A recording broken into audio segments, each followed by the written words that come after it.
વાત કરીએ હવે ગાંધીનગરની, જ્યાં આજે ખાબક્યો 1.30 ઇંચ વરસાદ। 1.30 ઇંચ વરસાદમાં આજે ગાંધીનગરમાં પણ પાણી ભરાયા। ગાંધીનગરના ગ રોડ ઉપર પાણી ભરાયા। મહાત્મા મંદિર નજીક રોડ ઉપર પાણી ભરાયા છે।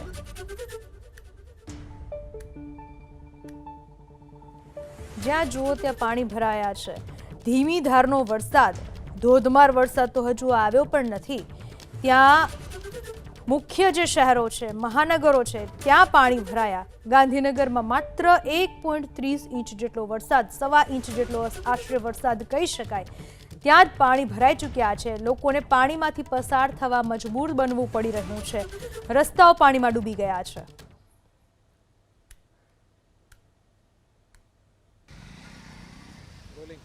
તો ગાંધીનગર જિલ્લામાં સવારે 8 થી 10 માં સરેરાશ 3 ઇંચ વરસાદ વરસ્યો હતો અને ગાંધીનગર શહેરમાં લગભગ 1.5 ઇંચ વરસાદ વરસ્યો હતો।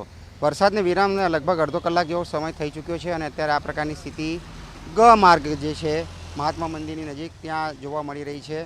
માર્ગની બાજુમાં હજુ પણ પાણી ભરાયેલા જોવા મળી રહ્યા છે।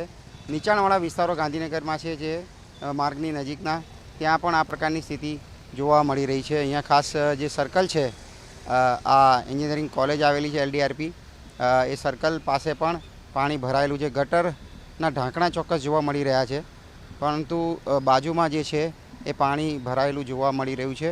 આ વિસ્તારમાં અવારનવાર પાણી ભરાઈ જતા હોય છે। ખાસ કરીને મેટ્રો જે છે, મેટ્રોની પાથ છે એની નીચે પણ પાણી ભરાતા હોય છે પાર્કિંગની જગ્યાએ।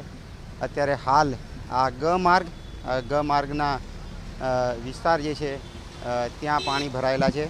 આ સિવાય પણ દહેગામ, કલોલમાં પણ નીચાણવાળા વિસ્તારમાં પાણી જોવા મળ્યા હતા। તો 1.5 ઇંચનો વરસાદ પડ્યો છે। હજુ વરસાદે વિરામ લઈ લીધો છે। અડધો કલાક પછી પણ વિવિધ વિસ્તારોમાં પાણી ભરાયેલા જોવા મળી રહ્યા છે।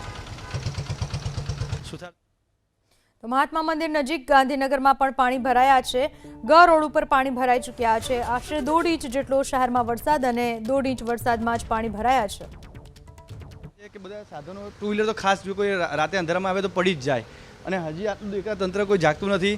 આખો ખ રોડ છે એ કમ્પ્લીટ આગળથી તૂટેલો છે। ખ રોડ આપણે ગાંધી મંદિરથી તમે ચાલુ કરો તો સેક્ટર 4 સુધી આખો તૂટેલો છે। તંત્ર જોતું જ નથી, એટલી ધૂળ માટી ઉડે, ટુ વ્હીલરવાળા બરાબરને હેરાન થઈ જાય છે, પણ કોઈનું કંઈ ધ્યાન જતું નથી। હા, પાણી ભરાઈ રહે છે અહીંયા આટલા ટાઈમથી, પણ અહીંયા કોઈ જાતનું કોઈ નિકાલ કે એવું છે નહીં। બરાબર અત્યારે ડ્રેનેજ લાઇનની પ્રોબ્લેમ છે અહીંયા। તો જે રીતે વરસાદ વરસી રહ્યો છે તેના પરિણામે લોકો અત્યારે હેરાન પરેશાન થઈ ચૂક્યા છે। ગાંધીનગરમાં ખ રોડ અને ગ રોડ, જ્યાં પાણી ભરાઈ ચૂક્યા છે, મહાત્મા મંદિર પાસેનો રસ્તો